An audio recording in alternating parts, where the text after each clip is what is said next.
Giat TNI Manunggal membangun desa TMMD ke-101 tahun 2018 di wilayah Kodim 1611 Badung akan dilaksanakan di Banjar Pundung, Desa Pangsan, Kecamatan Petang. Pembangunan secara fisik yang diisi pembangunan jalan, senderan, serta bantuan rumah layak huni. Sedangkan non-fisik dengan melakukan penyuluhan narkoba dan juga berbagai lomba.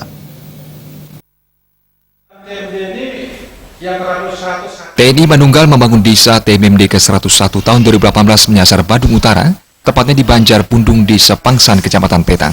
Kegiatan ini merupakan binter yang bertujuan untuk meningkatkan kesejahteraan masyarakat serta memantapkan kemanunggalan TNI dengan rakyat. Menurut Pabung Perwira Penghubung Kodim 1611 Badung, wilayah Kabupaten Badung, Mayor Infantri Putu Sukadana, TMMD ini akan menyasar fisik dan non-fisik.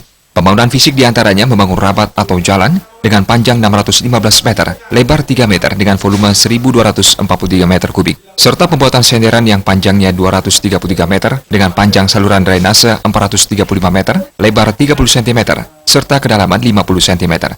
Selain itu juga menyasar satu bantuan rumah layak huni kepada salah satu veteran atas nama I Gusti Putu Jaga. Sedangkan non-fisik dilaksanakan lomba pidato kebangsaan, lomba pencor, pelayanan kesehatan, penyuluhan narkoba, serta hiburan masyarakat. Tahun ini kita kebetulan dapat di sasaran di Banjar Pundung, Kecamatan Petang, Kabupaten Badung, di daerah utara sana.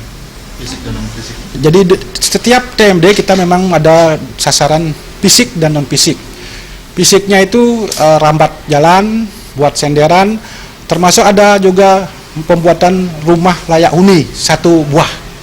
Sedang non-fisik nanti ada pelayanan kesehatan, ada pertanian, lomba penjor. Serangkaian kegiatan TMMD nanti saat ini telah dilaksanakan pra-TMMD selama sebulan penuh dan akan dimulai pada tanggal 28 Maret 2018 serta berlangsung selama 30 hari. Kegiatan ini menerjunkan kurang lebih 150 prajurit TNI. Selain TNI juga melibatkan pemerintah daerah, kepolisian, serta masyarakat. Indrawan Bali TV.